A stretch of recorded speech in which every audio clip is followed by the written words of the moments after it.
बच्चों, तैयार हो जाओ एक धमाकेदार सफर के लिए।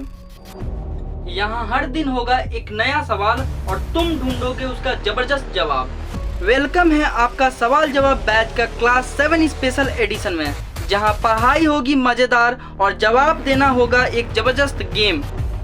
चलो शुरू करते हैं ये सवालों का सफर और बनाते हैं अपने नॉलेज को सुपर स्ट्रॉन्ग। तो चलिए क्वेश्चन नंबर 1 को देखते हैं। अब क्वेश्चन नंबर 1 क्या बोल रहा है कि what is the most significant feature of Indus Valley civilisation. Indus Valley civilisation मतलब सिंधु घाटी सभ्यता का सबसे इंपॉर्टेंट विशेषता कौन सा है? पहला ऑप्शन बोल रहा बर्न्ट ब्रिक बिल्डिंग, मतलब जला हुआ पका हुआ ईंटा। दूसरा क्या बोल रहा फर्स्ट ट्रू आर्च। तीसरा क्या बोल रहा बिल्डिंग ऑफ वर्कशिप। चौथा क्या बोल रहा आर्ट एंड आर्किटेक्चर। बताइए इनमें से कौन सा ये ए बी सी डी ये चारों ऑप्शन में से कौन सा जो है सिंधु घाटी सभ्यता का इंपॉर्टेंट फीचर है, इंपॉर्टेंट विशेषता है? बताइए, आपका समय अभी स्टार्ट होता है। चलिए आप लोग के लिए हिंट दे देता हूं क्या कि ये सेकेंड नंबर और ये फोर्थ नंबर मतलब बी और डी इसका आंसर नहीं होगा। अब इसका आंसर क्या होगा? या फिर बर्न्ट ब्रिक ऑफ बिल्डिंग होगा या फिर बिल्डिंग ऑफ वर्कशिप होगा। बताइए इनमें से दोनों में से क्या होगा answer?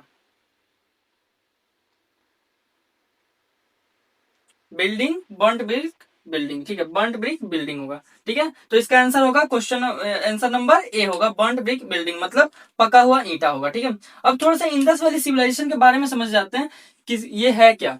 Indus Valley civilisation, Indus Valley civilisation को हिंदी में बोलते हैं सिंधु घाटी सभ्यता। क्या बोलते हैं? सिंधु घाटी सभ्यता बोलते हैं। ठीक है, इसका दूसरा नाम क्या है? इसका 3 नाम याद रखेंगे। पहला याद रखेंगे ब्रॉन्ज एज, पहला तो इंडस वैली सिविलाइजेशन खुद है। दूसरा में हम लोग क्या लिखेंगे, लिख लीजिए आप लोग भी, ब्रॉन्ज एज। क्या याद रखेंगे? Bronze age. सिंधु घाटी सभ्यता को ब्रॉन्ज एज के नाम से भी जाना जाता है। या फिर और क्या लिख लेंगे, और क्या याद रखेंगे? Harappan civilisation, Harappan civilisation. ठीक है, हड़प्पन सिविलाइजेशन। ठीक है, हड़प्पन सिविलाइजेशन। 2 चीज याद रखेंगे, पहला इंडस वैली सिविलाइजेशन को याद रखेंगे ब्रॉन्ज एज और दूसरा हड़प्पन सिविलाइजेशन। अब इंडस वैली सिविलाइजेशन के बारे में थोड़ा समझते हैं कि इंडस वैली सिविलाइजेशन जो है ये नाम कौन दिया था? इंडस वैली सिविलाइजेशन या सिंधु घाटी सभ्यता कौन दिया था? तो इंडस वैली सिविलाइजेशन नाम दिए थे कौन? John Marshall. कौन दिए थे? John Marshall. ठीक है, जब इंडस वैली सिविलाइजेशन स्टार्ट हुआ, सिंधु घाटी सभ्यता स्टार्ट हुआ, तो इसमें क्या हुआ? बहुत सारा साइट मिला, बहुत सारा जगह मिला। साइट मतलब क्या होता है? जगह। ठीक है, साइट मतलब होता है जगह। जैसे कि ये बहुत पहले का बात है ना, इंडस वैली सिविलाइजेशन बहुत पहले का बात है। अब 1921 में 1921 में 1921 में 1921 में दयाराम साहनी जी जो हैं वो क्या किए? एक हड़प्पा जगह को खोज किए। कौन सा जगह को? हड़प्पन साइट को खोज किया। ठीक है, ये हड़प्पा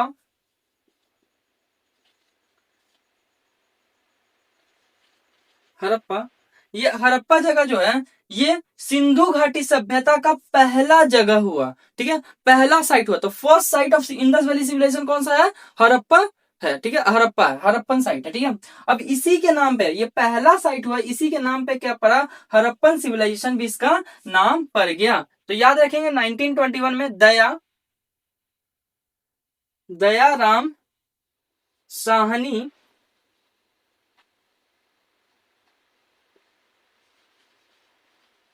दयाराम साहनी जी जो हैं वो हड़प्पा को खोज किए थे। क्या किए थे? हड़प्पा के बारे में पूरा डिस्कवर किए थे, इसका साक्ष्य लिए थे।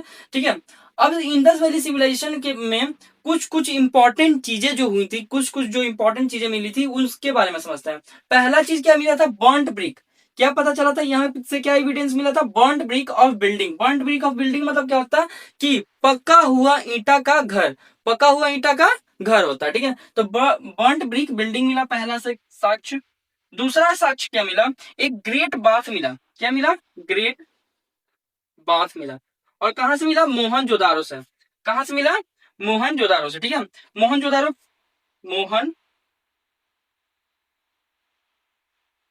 मोहनजोदारो। ठीक है, तो मोहनजोदारो से याद रखेंगे क्या कि यहां से ग्रेट बाथ मिला। ठीक है, और मोहनजोदारो जो है वो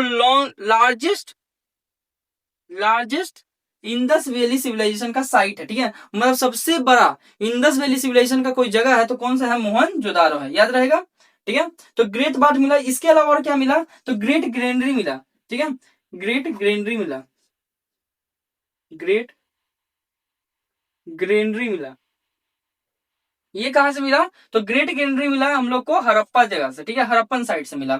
इसके बाद अब हम लोग याद रखेंगे इसका थोड़ा विशेषता देख लेंगे तो क्या है कि पहला तो ये बर्ट ब्रिक बिल्डिंग से बना हुआ, मतलब पका हुआ ईंटा से बना हुआ। दूसरा, इसके जितने भी रोड्स हैं, रोड्स जो हैं वो एक दूसरे को 90 डिग्री पे कट करते थे, एक दूसरे को कितना डिग्री पे कट करते हैं, 90 डिग्री पे, ठीक है। इसके बाद ये जो है ये पहला इंडस वैली सिविलाइजेशन जो है ये पहला शहरी सभ्यता है, ठीक है, पहला अर्बन सिविलाइजेशन है, फर्स्ट अर्बन सिविलाइजेशन। ये क्या है, अर्बन सिविलाइजेशन, ठीक है। अगर कोई पूछे कि ग्रामीण सिविलाइजेशन कौन सा पहला है तो याद रखेंगे क्या, मिसोपोटामिया का सभ्यता, मिसोपोटामिया सभ्यता होगा ग्रामीण सिविलाइजेशन में, और अर्बन सिविलाइजेशन में इंडस वैली सिविलाइजेशन रहेगा, ठीक है। तो ये पहला अर्बन सिविलाइजेशन था। यहाँ पर जितने भी जो भी लोग बसते थे, जो सिटी बसा था वो ग्रिड पैटर्न को फॉलो कर रहा था, ठीक है, एक अच्छा सा ग्रिड में बसा हुआ था, ठीक है, ठीक है। प्रॉपर सैनिटेशन भी मिला था, प्रॉपर सैनिटेशन का भी एविडेंस पाया गया, ठीक है, अच्छा से सैनिटेशन था, रोड और नाली उली ढका हुआ था, ठीक है, ये सब मिला। इसके अलावा याद रखेंगे क्या कि सिंधु घाटी सभ्यता का बारे में सोचेंगे, याद रखेंगे क्या कि यहाँ पर underground water reservoir, underground water reservoir, reservoir लिखते हैं, ठीक है, रिजर्वर का भी साक्ष्य मिला, का भी एविडेंस मिला, रिजर्वर का भी एविडेंस मिला, ठीक है। तो याद रहेगा इंडस वैली सिविलाइजेशन का सबसे मुख्य, सबसे सिग्निफिकेंट फीचर क्या है, बर्न्ट ब्रिक बिल्डिंग है। बर्न्ट ब्रिक बिल्डिंग मतलब पका हुआ ईंटा का मकान मिला, ठीक है, पका हुआ ईंटा का घर का साक्ष्य मिला है, कहां से, इंडस वैली सिविलाइजेशन से, ठीक है। अब क्वेश्चन नंबर 2 को देखते हैं। अब क्वेश्चन नंबर 2 क्या बोला, the device use to measure the speed of vehicle, ठीक है, कोई भी गाड़ी का गति को कौन सा डिवाइस से मेजर करेंगे, ठीक है, कोई भी गाड़ी का गति को, स्पीड को कौन सा डिवाइस से मेजर करेंगे, ठीक है, वोल्ट मीटर से, स्पीडोमीटर से, ओडोमीटर से और थर्मोमीटर से। बहुत आसान सा सवाल है, आप लोग तो आंसर ये दीजिएगा, काहे नहीं दीजिएगा, आप लोग आंसर इसलिए दे दीजिएगा काहे कि आप लोग को तो पता है, धूम धूम धूम, ठीक है, आप लोग बाइक लेते हैं स्पीड में चला देते हैं, तो उसी तरह का सवाल भी है, बताइए, जब स्पीड में आप चलाते हैं तो उस स्पीड में, जब आप स्पीड में चलाते हैं तो उसको नापने के लिए कौन सा डिवाइस को यूज करते हैं, वोल्ट मीटर को कि स्पीडोमीटर को कि ओडोमीटर को कि थर्मोमीटर को, बताइए, स्पीडोमीटर को, वेरी गुड, ठीक है, स्पीडोमीटर को। इसका आंसर सबको सही दिया, क्यों दिया सही, कहा है कि सबको पता है, ठीक है, सब जो है यहाँ पे सब जो है धूम 3 बनता है, ठीक है, और खासकर तो लड़की लोग को देखने के बाद, ठीक है, ये लोग को पता नहीं, ये लोग को सिलेबस से गलत पढ़ लिया ये लोग, ठीक है, ये लोग को लगता है कि अगर हम लोग किसी को लड़की को देखते हैं और उसके बाद स्पीड में जब गाड़ी निकालेंगे तो वो क्या होगी, इंप्रेस हो जाएगी, ठीक है, वो इंप्रेस नहीं हो पाएगी। सोचो ना, सिंपल सा बात सोचो कि अगर मान लो तुम्ही को अगर तुम्ही को कोई आदमी जो है बैठा दे कोनो चीज पे, ठीक है, एकदम वो वाला जो है ना झुलुआ झुलुआ, ठीक है, झुलुआ बैठा दे और 200 के स्पीड से अचानक से घुमा दे, तो तुम इंप्रेस होगा, तुम लोग इंप्रेस होगा कि उससे गुस्सा आएगा, अगला बार से बैठना चाहेगा, नहीं बैठना चाहेगा, एकदम गुस्सा आएगा, ठीक है। तो उसी तरह से सेम चीज समझो, कोई लड़की के सामने से अगर तुम एकदम धुई सुनी निकालोगे गाड़ी, एकदम साई सुनी, तो उससे वो इंप्रेस नहीं होने वाली, सिलेबस गलत है, धीरे से चलाओ, धीरे धीरे निकालो, कम से कम नयन सुख मिलेगा, ठीक है, धीरे धीरे निकालो, ठीक है, धीरे धीरे निकालो, शायद इंप्रेस हो जाए। चलो देखो, तो स्पीडो व्हीकल्स जो होता है, व्हीकल का स्पीड मतलब कोई भी गाड़ी उड़ी का स्पीड जो है मीटर में नापा जाता है, ठीक है, ठीक है। तो मीटर में क्या किया जाता है, कोई भी गाड़ी का स्पीड को मेजर किया जाता है, ठीक है। सबको समझ में आ गया होगा, नहीं समझने वाला तो कोई क्वेश्चन ही नहीं है, तुम ही लोग इसका आंसर दिया है, ठीक है। अब थोड़ा सा समझ लो वोल्टोमीटर मतलब क्या होता है, वोल्टमीटर मतलब क्या होता है।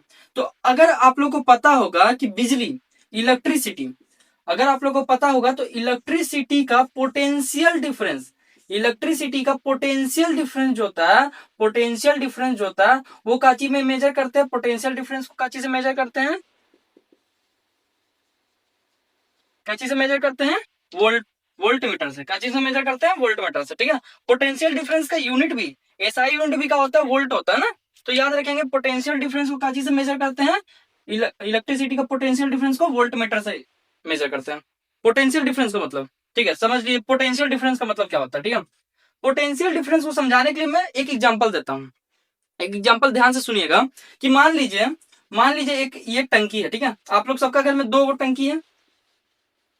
अच्छा, जिसका घर में, सुन लीजिए, जिसका घर में नहीं है वो ग्लास से भी कर सकता है। ठीक है, मान लीजिए 2 टंकी है। एक टंकी, दोनों टंकी को एक पाइप से क्या किया, कनेक्ट कर दिया। ठीक है, यहाँ पे नहीं, यहाँ पे पाइप से कनेक्ट कर दिया। ठीक है, पाइप से कनेक्ट कर दिया और इस टंकी में पानी इतना है और इस टंकी में पानी इतना है। तो क्या होगा कि ये टंकी का पानी जो है धीरे धीरे धीरे धीरे करके कहाँ हो जाएगा, इस टंकी में जाने लगेगा और तब तक जाएगा जब तक ये दोनों टंकी का पानी बराबर ना हो जाए, जब तक ये दोनों टंकी का पानी बराबर नहीं हो जाए। ठीक है, तो पोटेंशियल डिफरेंस भी यही होता है। पोटेंशियल डिफरेंस में क्या होता है कि एक एक एरिया है, इस एरिया में क्या होता है, चार्ज कम होता है। अब बाहर से वो देखिए, अगर मान लीजिए इस, समझिए समझिए इस एरिया से समझिए मत, ऐसे समझिए। ठीक है, ये तार है। ठीक है, ये क्या है, वायर है। ठीक है, ये क्या है, वायर है। ठीक है, वायर है। ठीक है, अब इस वायर में क्या करना है हमको, इसके अंदर इलेक्ट्रिसिटी है। ठीक है, इलेक्ट्रिक चार्ज है। ठीक है, इलेक्ट्रिक चार्ज है। ठीक है, अब हमको क्या करना है, यहाँ से बिजली करंट को मूव कराना है। और सबको पता होगा करंट कैसे मूव करता है, फ्लो ऑफ चार्ज को बोलते हैं ना। करंट मूव कैसे करता है, फ्लो ऑफ चार्ज को बोलते हैं। करंट मूवमेंट ऑफ करंट किसको बोलते हैं, फ्लो ऑफ चार्ज को बोलते हैं। ठीक है, तो अगर चार्ज ये मूव कर जाए, अगर ये चार्ज मूव कर जाए तो क्या हो जाएगा, करंट मूव करने लगेगा। अब इस चार्ज को मूव करने के लिए यहाँ पे क्या लगाएंगे, बैटरी लगाएंगे। क्या लगाएंगे, बैटरी। और ये बैटरी का काम का है, ये बैटरी क्या करेगा, पोटेंशियल डिफरेंस क्रिएट करेगा। क्या करेगा, दोनों इंड पे पोटेंशियल डिफरेंस क्रिएट करेगा। मतलब यहां पर चार्ज का मात्रा ज्यादा कर देगा और यहाँ पे सोचिए, यहाँ पे समझ लीजिए। ठीक है, इस जगह पे मत सोचिए, इस जगह पे, यहाँ पे क्या करेगा, चार्ज का मात्रा ज्यादा कर देगा और यहाँ का चार्ज का मात्रा कम कर देगा। अब क्या होगा, ये चार्ज जो है उठ उठ के कहाँ भागने लगेगा, इधर इधर भागने लगेगा, कम के तरफ। ज्यादा से किधर भागने लगेगा, कम के तरफ भागने लगेगा। तो कम के तरफ भागने लगेगा और फिर यहां से निकल के इधर से आएगा। ठीक है, तो इसी चीज को क्या बोलते हैं, ये यहाँ से इलेक्ट्रिक मतलब चार्ज फ्लो कर गया, तो इसी को बोलते हैं इलेक्ट्रिसिटी का क्या हो गया, मूवमेंट हो गया। फ्लो ऑफ चार्ज को इनका बोलते हैं इलेक्ट्रिसिटी मूवमेंट हो गया। तो पोटेंशियल डिफरेंस याद रखेंगे क्या, पोटेंशियल डिफरेंस को क्या याद रखेंगे कि दो जगह पे, दो दो पॉइंट पे, ये दो पॉइंट पे चार्ज का, 2 पॉइंट पे चार्ज को कम और बेसी करने का काम करता है, ताकि इलेक्ट्रिसिटी, ताकि बिजली जो है वो पास हो सके, बिजली जो है, इलेक्ट्रिसिटी जो है, करंट जो है वो फ्लो कर सके, करंट का हो सके, फ्लो कर सके। समझ में आया। ठीक है, तो वोल्ट मीटर यूज करते हैं पोटेंशियल डिफरेंस को मेजर करने के लिए। ठीक है, ओडोमीटर कहाँ लिए यूज करते हैं, ओडोमीटर कहाँ लिए यूज करते हैं, तो ओडोमीटर को यूज करते हैं डिस्टेंस को नापने के लिए। अगर आप लोग गाड़ी देखे होंगे, कोई भी बाइक, कोई सब बाइक चलेबे करता है, आप लोग में से सब चलाते हैं, तो आप जब बाइक चलाते हैं तो देखे होंगे एक स्पीडोमीटर लगा हुआ होता है। एक तरफ स्पीड नापने वाला लगता है और एक तरफ क्या होता है, डिस्टेंस मेजर करने वाला रहता है। ठीक है, जिससे पता कर चलता है कि कितना गाड़ी कितना दूर तक भागा, कितना दूर तक चला है। ठीक है, तो ओडोमीटर उसको क्या बोलते हैं, जो डिस्टेंस मेजर करता है उसको क्या बोलते हैं, ओडोमीटर बोलते हैं। डिस्टेंस को मेजर करने वाला को क्या बोलते हैं, ओडोमीटर बोलते हैं। ठीक है, इसके बाद थर्मोमीटर के बारे में समझिए। थर्मोमीटर का करता है। ठीक है, तो थर्मोमीटर को तो सबको जानता होगा। अगर किसको नहीं पता तो समझ लीजिए कि जब जब हम लोग बुखार पड़ा रहता है, इसे सुस्त रहते हैं।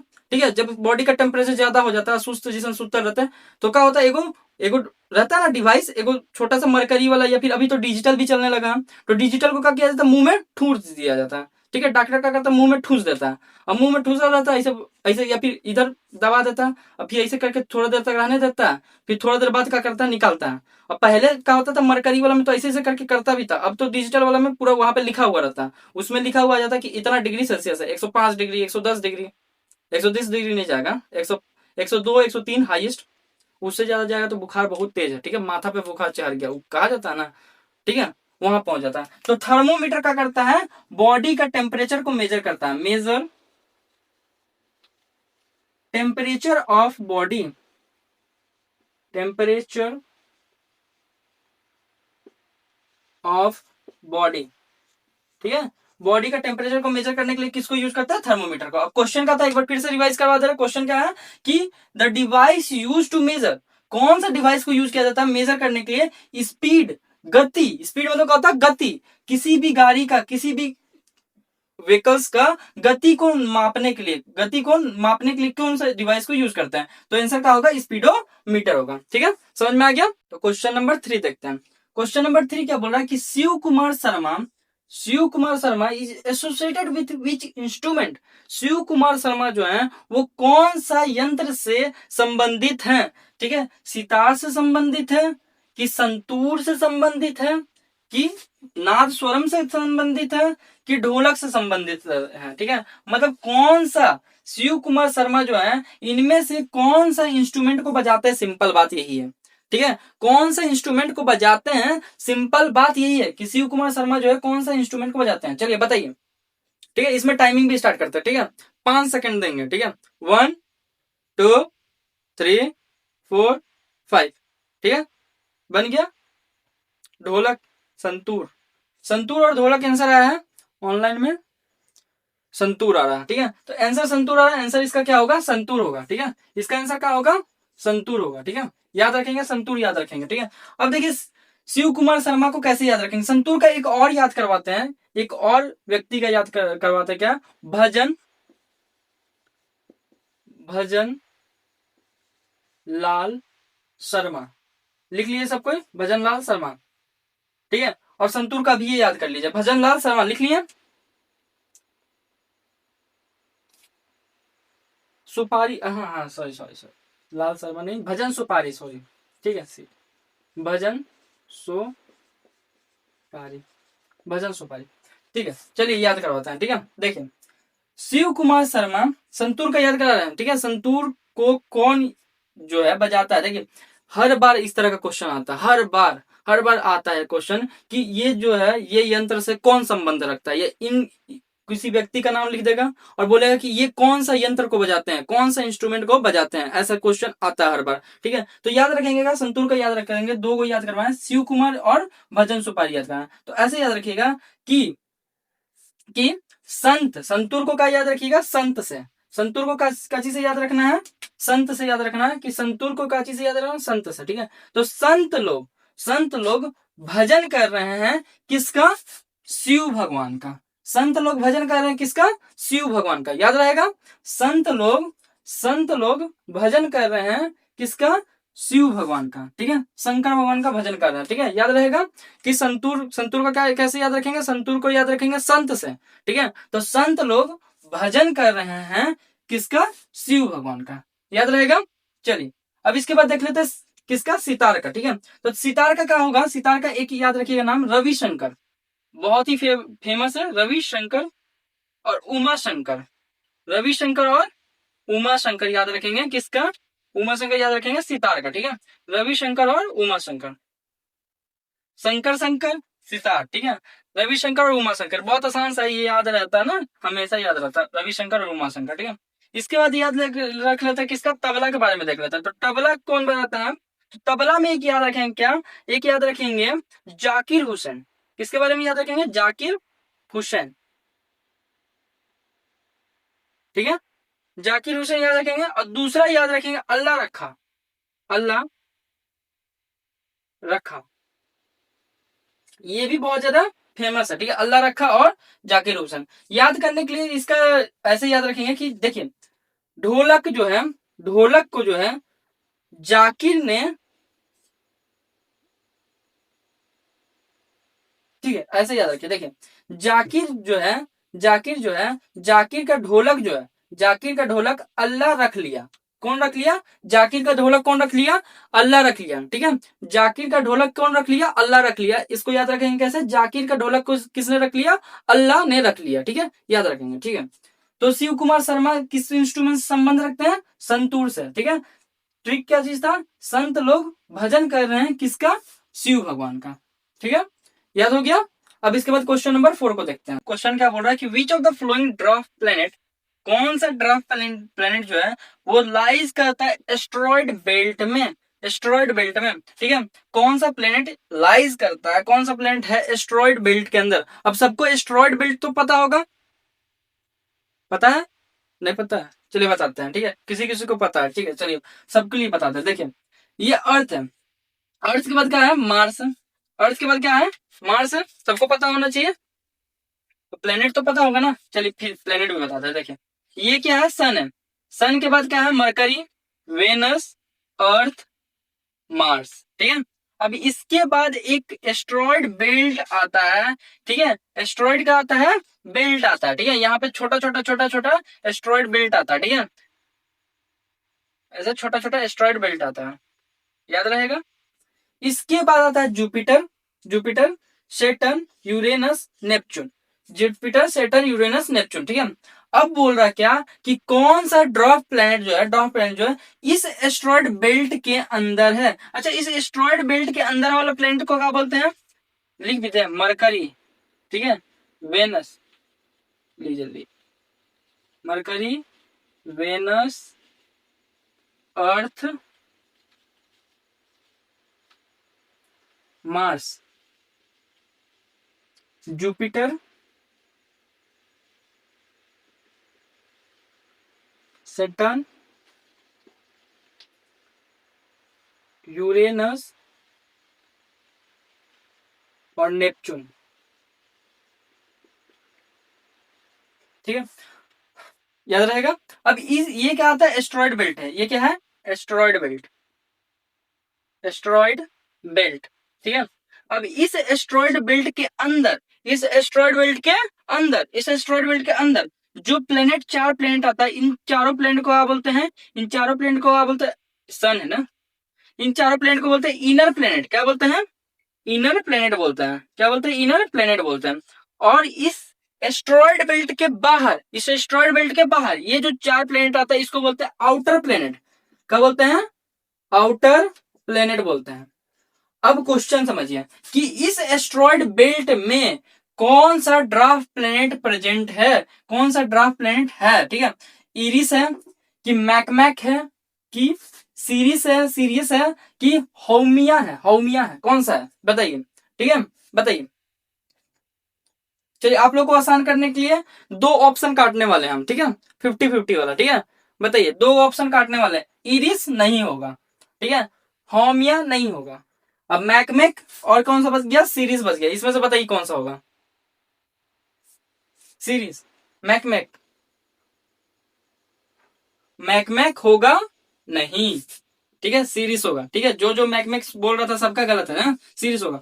अब याद रखिएगा ये यहाँ पर है, सबसे बड़ा है, एस्ट्रॉइड बेल्ट में एक ड्वार्फ प्लैनेट है जो सबसे बड़ा प्लैनेट है जिसका नाम क्या है, सीरीज है। अगर मान लीजिए आज, आज जो है इस क्वेश्चन के जरिए हम ये चीज बताएं कि सबसे जो सीरीज जो है ये ड्वार्फ प्लैनेट एस्ट्रॉइड बेल्ट में है। अगर मान लीजिए क्वेश्चन ये आ गया कि हम लोग के सोलर सिस्टम में अर्थ से सबसे नजदीक ड्वार्फ प्लैनेट कौन सा है, सबसे नजदीक कौन सा ड्वार्फ प्लैनेट है, तो कोई भी प्लूटो नहीं मारेगा, ठीक है, सबके मन में क्या आएगा, प्लूटो आएगा, लेकिन प्लूटो नहीं मारेगा, कौन सा मारेगा, सीरीज मारेगा, ठीक है, प्लूटो इसके बाद ना है, नेपच्यून के बाद है, नेपच्यून के प्लूटो बाद है, ठीक है, सीरीज जो है वो यहीं पर एस्ट्रॉइड बेल्ट कहीं है। अब बताइए, आप ही सोचिए कि यहाँ पर कोई जो है कोई प्लैनेट नजदीक होगा ड्वार्फ प्लैनेट, कि यहाँ पर कोई प्लैनेट नजदीक होगा, बताइए कौन होगा, यहाँ पे नजदीक होगा। तो सीरीज से हमेशा याद रखिएगा कि ये सबसे नजदीक ड्वार्फ प्लैनेट भी है और एस्ट्रॉइड बेल्ट के अंदर भी है, समझ में आया,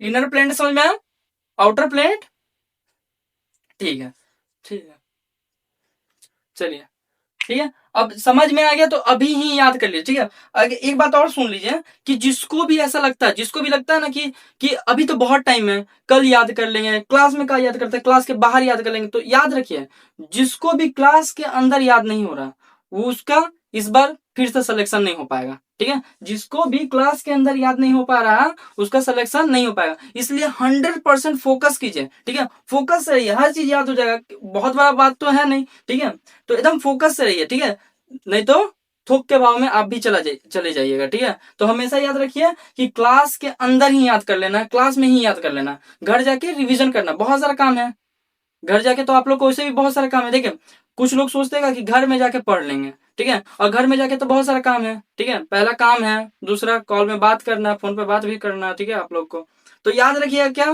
कि क्लास में जो टाइम मिल रहा है क्लास में ही याद कर लेंगे और घर जाके खाली रिवीजन करेंगे, ठीक है। तो ये क्वेश्चन का बोल रहा कि था कि एस्ट्रॉइड बेल्ट में सबसे नजदीक भी याद रखेंगे, और ये भी ये चीज क्वेश्चन में तो ये सबसे नजदीक नहीं लिखा है, एस्ट्रॉइड बेल्ट में ड्वार्फ प्लैनेट कौन था, तो सीरीज है, याद रखेंगे। एक चीज और कि सबसे नजदीक अगर हम लोग का कोई ड्वार्फ प्लैनेट है तो वो कौन सा है, सीरीज भी है, ठीक है, समझ में आ गया, चलिए वैसे भी हम बहुत सारे ट्रिक भी बता देते हैं जिससे क्लास में ही याद हो जाए, ठीक है। तो हमेशा क्लास में ही याद कर लिया कीजिए, ठीक है। घर पे कोई नहीं खोलता, बहुत सारे लोग तो यहाँ पे ऐसे लोग होंगे जो घर पर जाके कॉपी भी नहीं उठाते होंगे, कॉपी को खोलते भी नहीं होंगे। रिवीजन और याद करना तो दूर का बात है, ऑनलाइन में तो बहुत सारा पूछ लीजिए। अच्छा आप लोग सच सच बताइए, खोलते हैं? बहुत कम ही लोग खोलता होगा, ठीक है। और ऑनलाइन वाला लोग तो ऐसा है ना कि ऑनलाइन क्लास चल रहा तो अभी अभी कॉपी, जो क्लास में भी कॉपी नहीं खोलता होगा, ठीक है। क्लास में भी जब वीडियो देखता है तब भी कॉपी नहीं खोलता है, ठीक है। आप लोग तो डर के मारे मेरे सामने तो खोल भी लेते हैं कॉपी वॉपी, ऑनलाइन में तो खोलता भी नहीं है। तो इसलिए क्लास में ही याद कर लीजिए, जो भी याद करना है क्लास में ही याद कर लेना है, ठीक है। चलिए अब क्वेश्चन देखिए, क्या क्वेश्चन बोल रहा है कि the finance commission is the constitutionally mandated body set up under the article dash of the constitution, ठीक है। फाइनेंस कमीशन जो है, हम लोग का फाइनेंस कमीशन जो है वो कॉन्स्टिट्यूशन में बोल रहा है कि कौन सा आर्टिकल्स के द्वारा कॉन्स्टिट्यूशन ऑफ इंडिया में इसको लिखा गया है, सेटअप हुआ है, कौन सा आर्टिकल के द्वारा सेटअप हुआ है, ठीक है। तो अब एक ऐसा ट्रिक बताने वाला है, आगे आप लोग खुद से ट्राई कीजिए, उसके बाद हम एक ऐसा ट्रिक बताएंगे ना जिससे ये हमेशा के लिए याद हो जाएगा कि फाइनेंस कमीशन कौन सा आर्टिकल में लिखा हुआ है, ठीक है। हमेशा आर्टिकल वाला जितना भी क्वेश्चन आता है सबको बहुत ज्यादा प्रॉब्लम होता है, बहुत ज्यादा प्रॉब्लम होता है, ठीक है, आर्टिकल वाला क्वेश्चन में। तो अब हम फाइनेंस कमीशन का एक ऐसा ट्रिक बताएंगे जिससे कभी भी आप नहीं भूलिएगा, हमेशा याद रहेगा, ठीक है। चलिए बताइए इसमें से कौन सा आंसर होगा? 276 होगा, आर्टिकल नंबर 276 होगा, कि 280 होगा, कि 273 होगा, कि 288 होगा, ठीक है। कौन सा आर्टिकल होगा? कौन सा आर्टिकल होगा? 276, 276, कि 280, कि 273, कि 288? बताइए कौन सा होगा? 276। ऑनलाइन में भी चेक कर लेते हैं, बताइए ऑनलाइन वाले लोग भी, आप लोग भी लिखिए, कमेंट में लिखिए, कमेंट में।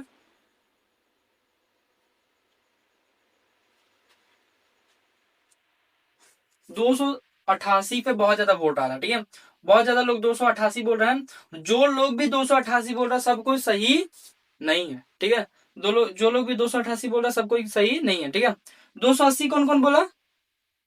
सबका सही है, ठीक है। 280 इसका आंसर होगा, इसका आंसर क्या होगा? 280 रहेगा, ठीक है।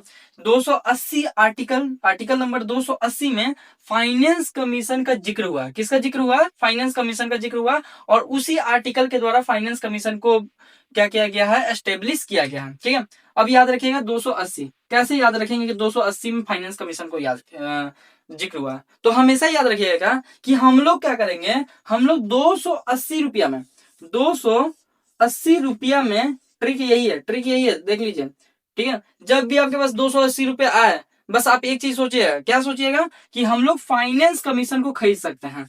280 रुपये में क्या करेंगे? फाइनेंस कमीशन को खरीद सकते हैं, ठीक है। 280 रुपये में ऐसा ट्रिक है, ठीक है, कि फाइनेंस कमीशन को खरीदना कितना रुपया में है? 280 रुपये में है, ठीक है। तो आज से पैसा जुटाना स्टार्ट कर दीजिए आप लोग, ठीक है। सब कोई पैसा जुटाना स्टार्ट कर दीजिए कि 280 रुपये में क्या करना है? फाइनेंस कमीशन को खरीदना। फाइनेंस कमीशन का जिक्र कौन सा आर्टिकल में हुआ? 280 में, तो 280 रुपये में फाइनेंस कमीशन को खरीद लेना है, यही ट्रिक है, ठीक है। याद रहेगा? याद रहेगा सबको? 280 रुपये में किसको खरीद लेना है? फाइनेंस कमीशन को खरीद लेना है। अब एक चीज और, कि फाइनेंस कमीशन एस्टेब्लिश कब हुआ था, ये क्वेश्चन आता है, ठीक है, कि फाइनेंस कमीशन जो है इंडिया में एस्टेब्लिश कब हुआ था। तो फाइनेंस कमीशन का गठन कब हुआ था? तो फाइनेंस कमीशन का गठन हुआ था 1991 में। कब? 1951 में, 1951 में। और फाइनेंस कमीशन जो है कितना साल के लिए, जैसे कि मान लीजिए इस बार अपॉइंट हुआ है, इस बार कोई फाइनेंस कमीशन में, फाइनेंस आगे, तो फाइनेंस कमीशन में कितना मेंबर होता है ये बताइए। तो फाइनेंस कमीशन में 5 मेंबर होता है। कितना मेंबर होता है? 5 मेंबर होता है। फाइनेंस कमीशन में कितना मेंबर होता है? 5 मेंबर होता है। और कितने साल के लिए गठित होता है? एक बार इलेक्ट होता है तो कितने साल तक रहेगा, ठीक है। कितने साल तक रहेगा? 5 साल तक। कितने साल तक? 5 साल तक, 5 इयर्स तक। तो याद रखना क्या, कि फाइनेंस कमीशन का बात होता है 280 में, ठीक है। हम लोग खरीद लेंगे फाइनेंस कमीशन को कितना रुपए में? 280 रुपए में। तो 280 नंबर 280 आर्टिकल में फाइनेंस कमीशन का जिक्र होता है। इसका गठन कब हुआ था? तो 1951 में हुआ था, 1951 में हुआ था, 1951 में हुआ था, ठीक है। इसमें कितना मेंबर होते हैं? तो 5 मेंबर होते हैं। और कितने साल के लिए होते हैं? 5 साल के लिए होते हैं। याद रहेगा? याद रहेगा सबको? चलिए इसके बाद का क्वेश्चन को देखते हैं। तो अब इस सवाल में क्या बोल रहा है? इस सवाल में बोल रहा है क्या, कि the last Mauryan king was executed by dash, ठीक है। लास्ट मौर्यन किंग को किसने मारा था, किसने हराया था या किसने मारा था सिंपली किसने मारा था, ठीक है। पुष्यमित्र शुंग को शुंग ने, विष्णुवर्धन ने, कुलेश कुलेशकर वर्मन ने और बृहद्रथ ने, किसने मारा था, ठीक है। चलिए बताइए किसने मारा था। अच्छा एक सवाल और, लास्ट मौर्यन किंग था कौन, ये भी बताइए कि लास्ट मौर्यन किंग जो है, लास्ट मौर्यन किंग था कौन, ठीक है। ये भी बताना है आप सभी को कि लास्ट मौर्यन किंग था कौन, बताइए। आगे सबसे पहले बताइए कि किसने मारा था, किसने मारा था।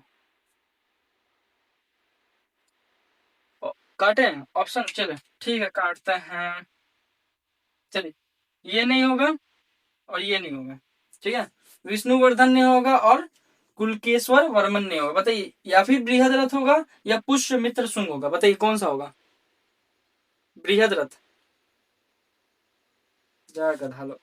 चलो सुनो, अगर सबसे पहला नंबर बात ही समझो कि लास्ट मौर्यन किंग कौन था, बृहद्रथ ही था। ये जो बृहद्रथ था ये लास्ट मौर्यन किंग था, लास्ट मौर्यन किंग था, ठीक है। बृहद्रथ का चीज था, लास्ट मौर्यन किंग था, ठीक है। बृहद बृहद रथ, ठीक है। बृहद्रथ जो था वो लास्ट मौर्यन किंग था, लास्ट मौर्यन किंग कौन था, बृहद्रथ था, ठीक है। और इसका इसका सेनापति था पुष्यमित्र शुंग, कौन था, पुष्यमित्र शुंग था, ठीक है। ये पुष्यमित्र शुंग जो था वो बृहद्रथ का सेनापति था, क्या चीज था, सेनापति था पुष्यमित्र शुंग। और इसने बृहद्रथ को मार देता है, बृहद्रथ को क्या कर देता है, मार देता है। और शुंग डायनेस्टी का यहाँ से क्या करता, स्थापना करता। कौन सा डायनेस्टी का स्थापना करता है, शुंग डायनेस्टी का, ठीक है। शुंग शुंग डायनेस्टी का स्थापना करता है, ठीक है, एस्टेब्लिश करता है। शुंग डायनेस्टी को एस्टेब्लिश करता है, ठीक है। पुष्यमित्र शुंग जो था वो ब्राह्मण था, क्या था, ब्राह्मण था, ठीक है। तो ब्राह्मण था, तो इस ये जो है बहुत सारा अशोक का स्टैचू स्टैचू या फिर कुछ कुछ चीजें जो बनाए थे अशोक जी, अशोक बनाए थे, उनका क्या क्या था, तोड़ भी दिया था, तोड़वा भी दिया था, कौन, पुष्यमित्र शुंग ने, ठीक है, याद रखिएगा, ठीक है। अच्छा एक क्वेश्चन और कि लास्ट मौर्यन किंग के बारे में तो हम समझ गए कि बृहद्रथ है, तो फर्स्ट मौर्यन किंग कौन था, या फिर मौर्यन डायनेस्टी को एस्टेब्लिश करने वाला कौन था। तो मौर्यन डायनेस्टी को एस्टेब्लिश करने वाला कौन था, यहाँ पे लिखते हैं फर्स्ट मौर्यन किंग ना, या मौर्यन डायनेस्टी का एस्टेब्लिश करने वाला कौन था, चंद्रगुप्त मौर्य, कौन था, चंद्रगुप्त मौर्य, ठीक है। किसको हरा के ये किए थे, चंद्रगुप्त मौर्य किसको हराए थे, धनानंद को, किसको, धनानंद को, ठीक है। नंद डायनेस्टी का धनानंद को हरा के चंद्रगुप्त वन जो थे, चंद्रगुप्त मौर्य जो थे, वो मौर्य डायनेस्टी को एस्टेब्लिश करता है, ठीक है। अगर बोलते हैं कि मौर्य डायनेस्टी का सबसे फेमस रूलर के बारे में बात करते हैं तो कौन थे, Ashok the great, Ashok the great, Ashoka the great लिखते हैं या अशोक द ग्रेट बोलते हैं, ठीक है। अशोक द ग्रेट जो थे वो मौर्य डायनेस्टी का सबसे सबसे फेमस रूलर थे, ठीक है। अशोक से याद रखिएगा क्या, अशोक का एक कलिंग वॉर याद रखिएगा, ठीक है, ठीक है। 260 बीसी में कलिंग वॉर जो है फाइट करते हैं अशोक, और यहां से कलिंग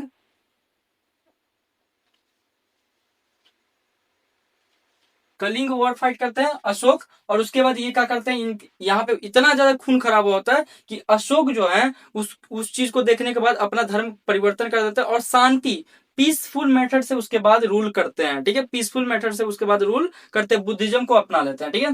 तो यहां तक समझ में आता है, ठीक है। क्या बोल रहा है कि लास्ट मौर्यन किंग को कौन एक्सीनेटेड किया, एक्सीनेटेड मतलब काट दिया, मार दिया, सिंपल। तो पुष्यमित्र शुंग ने मार दिया, कौन मार दिया, पुष्यमित्र शुंग ने। और कौन सा डायनेस्टी स्टेब्लिश करता है, शुंग डायनेस्टी को, ठीक है। कौन सा डायनेस्टी स्टेब्लिश करता है, शुंग डायनेस्टी को। लास्ट मौर्यन किंग कौन है, बृहद्रथ। फर्स्ट मौर्यन किंग कौन है, चंद्रगुप्त मौर्य, यही स्टेब्लिश करते हैं मौर्य डायनेस्टी को, किसको हराकर, धनानंद को, किसको हराकर, धनानंद को, ठीक है, याद रहेगा।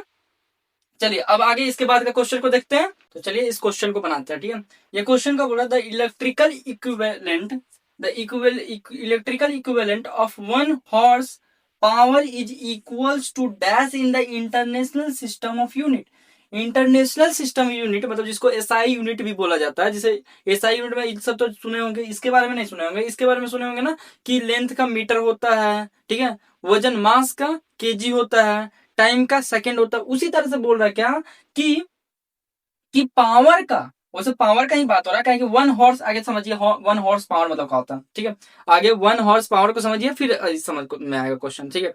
1 हॉर्स पावर जो है वो पावर को, किसी पावर को कोई पावर, अच्छा सबसे पहले बेसिक से चलिए, ठीक है। 1 हॉर्स पावर भी नहीं समझ में आया, सबसे पहले बेसिक चलिए। वन मतलब पावर मतलब क्या होता है, ठीक है। पावर मतलब क्या होता है, तो पावर का मतलब क्या होता है, लिखिए आप लोग, पावर हेडिंग डालिए, पावर। पावर का मतलब क्या होता है, पावर का मतलब ये होता है कि कोई मशीन या कोई आदमी कोई वर्क को कितना मतलब समय में करता है, कोई वर्क को कितना समय में करता है उसको क्या बोलते हैं, पावर बोलते हैं, ठीक है। कोई वर्क को कितना समय में करता है, the efficiency of work done by a machine और a man, by a machine और a man is called power, ठीक है। ठीक है, कोई आदमी जो है या फिर कोई इंसान जो है या फिर कोई इंसान जो है या फिर कोई मशीन जो है किसी वर्क को कितना समय में कंप्लीट करता है उसका वो पावर दिखाता है, ठीक है। जैसे कि आप लोग बचपन में भी सुने होंगे कि इसके अंदर पावर नहीं है, इसके अंदर पावर है, मतलब जैसे कि कोई आदमी जो है तुरंत, कोई बच्चा जो है तुरंत कोई काम कर देता, तो बोलते थे क्या हम लोग कि इसके अंदर पावर नहीं, मतलब पावर है, ठीक है। और कोई बहुत धीरे धीरे काम करता तो बोलते थे इसके अंदर पावर नहीं है, ऐसे बोलते थे। तो पावर जो होता है वो क्या दिखाता है, efficiency of work done by machine और मैन, ठीक है। कोई आदमी या कोई मशीन जो है कितना देर में कोई काम को कंप्लीट करता है उसको पावर बोलते हैं, ठीक है। अब इस पावर को मापते हैं क्या चीज में, इसका एसआई यूनिट होता है वॉट, क्या होता है, वॉट होता है। और ये कौन दिया है, ये जेम्स वॉट दिए हैं, कौन दिया है ये वॉट के बारे में कौन बताया है, जेम्स वॉट बताया, ठीक है। जेम्स वॉट अपने नाम पे ही रखे हैं, जेम्स वॉट दिए हैं, ठीक है। अब आपको बताना है क्या, अब क्वेश्चन के बारे में समझते, अब समझ में आएगा क्वेश्चन, ठीक है। अब बोल रहा क्या कि 1 हॉर्स पावर, 1 हॉर्स पावर जो है कितने वॉट के बराबर होता है, कहें कि एसआई यूनिट में वॉट मेजर किया जाता है, पावर का एसआई यूनिट क्या होता है, वॉट होता है।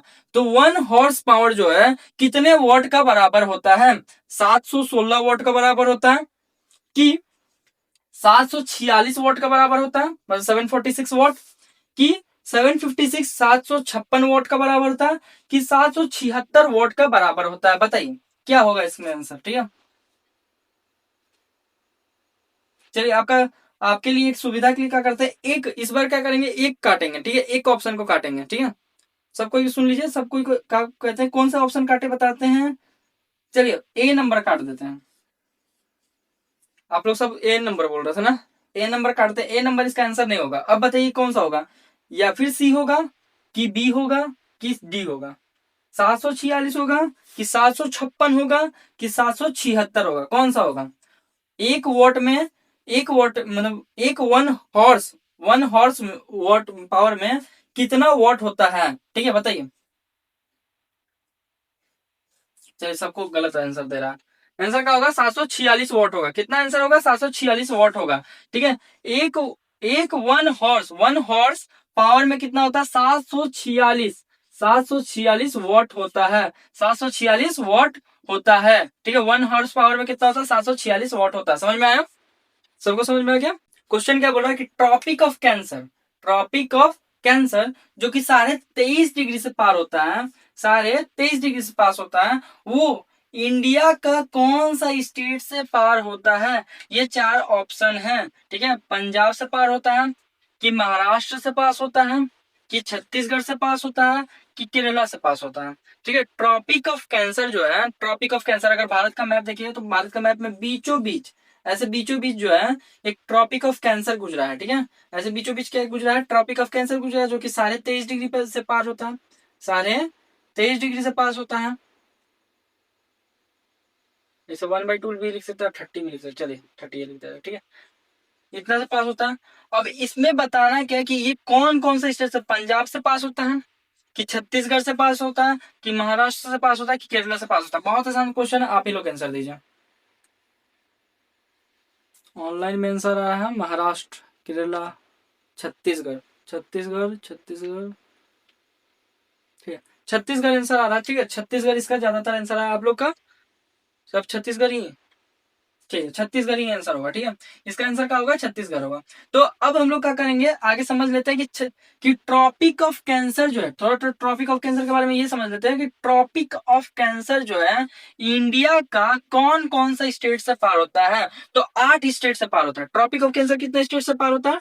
ट्रॉपिक लिखते चलिए, of Cancer, Tropic of Cancer कितने स्टेट से पार होता है? 8 स्टेट से, 8 स्टेट से पार होता है। कौन कौन सा 8 स्टेट है? सबसे पहले आता है यहाँ पे गुजरात। सबसे पहले यहाँ पे क्या आता है? गुजरात। तो लिखेंगे गुजरात। क्या लिखेंगे? गुजरात। ठीक है, इसके बाद यहां से राजस्थान ऐसे आ जाता है, ऐसे राजस्थान का कुछ एरिया पास होता है। तो उसके बाद क्या लिखेंगे? राजस्थान। क्या लिखेंगे? राजस्थान लिखेंगे, राजस्थान। ठीक है, इसके बाद यहाँ पे मध्य प्रदेश आता है। ठीक है, तो मध्य प्रदेश लिखेंगे। तो चलिए यहाँ पे लिख देते हैं मध्य प्रदेश। मध्य प्रदेश, मध्य प्रदेश पास होता है। मध्य प्रदेश के बाद कौन पास होता है? कौन सा स्टेट से पास होता है? तो यहाँ पर मध्य प्रदेश के बगल में यहाँ पे कौन सा, मध्य प्रदेश से कौन सा टूटा हुआ है? छत्तीसगढ़। तो छत्तीसगढ़ से पास होता है। कौन सा पास होता है? छत्तीसगढ़ से। ठीक है, दिख रहा क्या? सबको दिख रहा? नीचे में दिख रहा? ठीक है, तो छत्तीसगढ़ से पास होता है। उसके बाद यहाँ से झारखंड से पास होता है। किससे पास होता है? झारखंड से। ठीक है, तो यहाँ लिखिए झारखंड।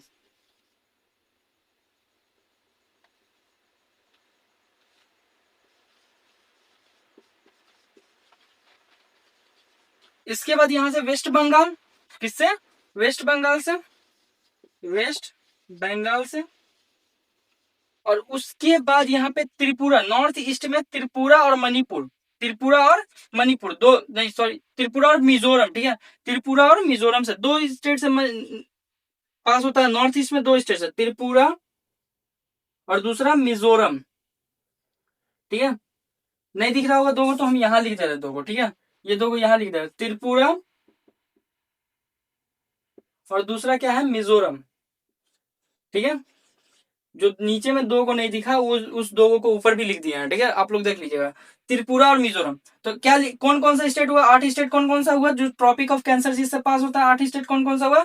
पहला गुजरात, पहला कौन सा? गुजरात।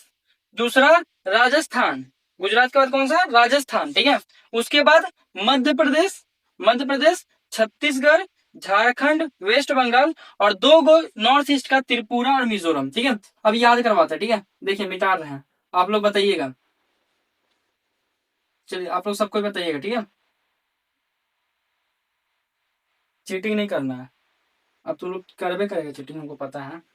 चल कोई बात नहीं, ऑनलाइन में भी बोलना है यहाँ पे। ठीक है, बोलना है सबको। सबसे पहले गुजरात। ठीक है, वेरी गुड।